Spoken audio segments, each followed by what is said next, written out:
जुलाई में मानसून की पूरे भारत में एंट्री हो जाती है। इस समय प्रकृति की सुंदरता में चार चांद लग जाते हैं। नदियां और झरने जीवंत हो उठते हैं। पहाड़ से लेकर ऐतिहासिक स्थलों की भव्यता तक हर स्थान एक नई ताजगी और रोमांच का अनुभव कराता है। ऐसे में अगर आप भी घूमने का प्लान बना रहे हैं तो आइए हम बताते हैं कुछ ऐसी जगहों के बारे में जहां आपकी ट्रिप यादगार बन जाएगी। उत्तराखंड के चमोली जिले में स्थित फूलों की घाटी को आप अपने घूमने की लिस्ट में सबसे ऊपर रख सकते हैं। करीब 88 वर्ग किलोमीटर में फैली इस जगह को वैली ऑफ फ्लावर भी कहा जाता है। ये जगह रंगीन और अविश्वसनीय फूलों से भरी है। इस घाटी में फूलों की 500 से अधिक प्रजातियां देखने को मिल जाएंगी, जिनमें एनीमोन, जेरेनियम, प्राइमुलस, ब्लू पोस्पी और ब्लू बेल शामिल हैं। प्राकृतिक खूबसूरती और जैविक विविधता की वजह से भारत सरकार ने फूलों की घाटी को नेशनल पार्क और यूनेस्को ने विश्व धरोहर स्थल के रूप में मान्यता दी है। मेघालय के चेरापूंजी का नाम दुनिया के बेस्ट घूमने की जगहों में शामिल है। खासकर जुलाई में चेरापूंजी घूमना बहुत अच्छा माना जाता है। चेरापूंजी को सोहरा या फिर लैंड ऑफ ऑरेंज भी कहा जाता है। यहाँ कई अलग अलग प्रकार के पौधों, जानवरों और कीड़ों का घर मौजूद है। चेरापूंजी की अपनी यात्रा के दौरान आप बहुत सारे पहाड़ियों और घाटियों पर घूमने का लुत्फ उठा सकते हैं। यहाँ देखने लायक जगहों में भव्य Nohkalikai falls, iconic double decker living root bridge और आकर्षक मौसमी गुफा शामिल है। वादियों के शौकीनों के लिए हिमाचल का खाजियार घूमने का बेहतरीन ऑप्शन हो सकता है।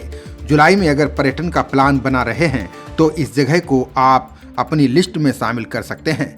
खज्जियार की खूबसूरती ऐसी है कि इसे भारत का स्विट्जरलैंड कहा जाता है। सौंदर्य से भरपूर ये जगह अपने 9 छेद वाले गोल्फ कोर्स की वजह से मशहूर है। यहाँ खाजी नाग मंदिर, डैन कुंड पीक, खजियार झील, कलातोप वन्यजीव अभयारण्य आदि ऐसे बहुत सारे दर्शनीय स्थल हैं जिनके दर्शन मात्र से ही मन प्रफुल्लित हो जाता है। दार्जिलिंग पश्चिम बंगाल का एक खूबसूरत हिल स्टेशन है जिसे चाय बागानों और प्राकृतिक सुंदरता के लिए जाना जाता है। जुलाई में यहाँ का मौसम सुहावना होता है। दार्जिलिंग में आप चिड़ियाघर, जापानी मंदिर और पीच पगोड़ा जैसी जगहों की भी सैर कर सकते हैं। यहाँ के चिड़ियाघर में आप हिमाचली जानवरों को देख सकते हैं जो आपकी यात्रा को सुखद बना सकता है। इसके अलावा छोटे भाप और डीजल इंजन के लिए प्रसिद्ध टॉय ट्रेन जब दार्जिलिंग के चाय बागानों, खूबसूरत शहरों और प्रतिष्ठित बतासिया लूप जैसे शानदार क्षेत्र से गुजरती है तो वहाँ की खूबसूरती का अनूठा नज़ारा पेश करती है। जुलाई में महाराष्ट्र के खूबसूरत हिल स्टेशन महाबलेश्वर घूमने का प्लान बुरा नहीं है। बारिश में बादलों से घिरा यहाँ का नज़ारा हल्की बौछारों के कारण अधिक हरा भरा और रोमांटिक लगता है। इसके अलावा यहाँ कुछ एडवेंचर एक्टिविटी जैसे ट्रैकिंग आदि का भी लुत्फ उठाया जा सकता है। महाबलेश्वर में घूमने के लिए वेन्ना झील सबसे अच्छी जगह है। यहाँ आप पैडल बोटिंग का आनंद ले सकते हैं और खूबसूरत झील के चारों ओर घुड़सवारी कर सकते हैं। इसके अलावा यहाँ वाटरफॉल, विल्सन पॉइंट और प्रतापगढ़ फोर्ट आदि घूमने का प्लान बना सकते हैं। अगर आप जुलाई के महीने में अपने पार्टनर के साथ कुछ खूबसूरत और यादगार पल बिताना चाहते हैं तो फिर महाराष्ट्र का लोनावला बेहतरीन ऑप्शन हो सकता है। मानसून के मौसम में यहाँ का वातावरण इतना अद्भुत होता है कि देश के लगभग हर हिस्से के कपल से यहाँ घूमने के लिए आते हैं। झीलों और दर्शनीय स्थलों से लेकर छोटे पहाड़ों की चोटियों और टेढ़े मेढ़े झरनों तक ये जगह ऐसे अजूबों से भरी हुई है।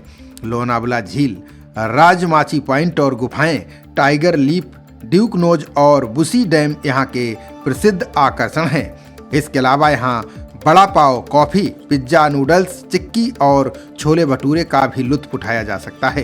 केरल का मानसून से खास रिश्ता है क्योंकि जैसे ही मानसून दस्तक देता है देश दुनिया के तमाम सैलानी यहाँ घूमने के लिए पहुँच जाते हैं। ऐसे में अगर आप जुलाई के महीने में बारिश का लुत्फ उठाना चाहते हैं तो फिर आपको यहाँ घूमने जरूर आना चाहिए। केरल में आप अलेप्पी, मुन्नार, वायनाड, थिक्कड़ी और कोच्चि जैसे अन्य कई जगहों पर भी घूमने के लिए जा सकते हैं। नारियल के पेड़ों से होकर गुजरती नौकाएं आपको मंत्रमुग्ध कर देंगी। एक बार मानसून में घूमने के बाद यहाँ की यात्रा आपकी यादों में हमेशा के लिए बस जाएगी। खबरों का सिलसिला जारी रहेगा। देखते रहिए जनप्रवाद। नमस्कार।